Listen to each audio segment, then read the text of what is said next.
Warzone 2 is bringing back loadouts, but it's not going to be in the same way as it was in Warzone 1. There's actually multiple new ways to get your loadout in Warzone 2, and some that aren't going to be familiar at all to previous players. So I'm going to go through and break down really quickly for all of you how you can obtain your loadout and your loadout weapons and your perks in Warzone 2. And the first and the fastest way that you can get it done in Warzone 2 is to complete a stronghold. Strongholds are AI infested areas that include enemies that'll have armor and other issues, and you may either have to defuse a bomb or just clear the area of enemies. Once you've done that, as you can see in the clip playing, you'll be able to obtain your custom loadout. This is the first and the fastest way. Something to keep in mind is that there's 77 possible locations for strongholds on the map, but only 3 will spawn in at a time. Also, once you obtain a stronghold, some of them will give you a permanent UAV depending on the stronghold it is at that location. So that's good to know.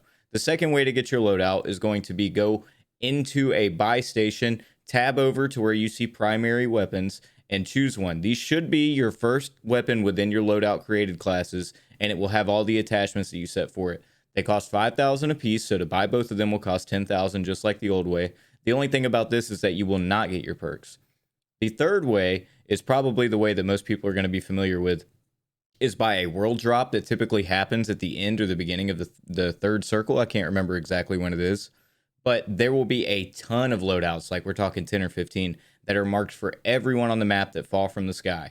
The difference in between this and Warzone 1 is that anybody can grab any loadout. They are not specific to your team. So if you see 2 around, that doesn't necessarily mean there's other teams around.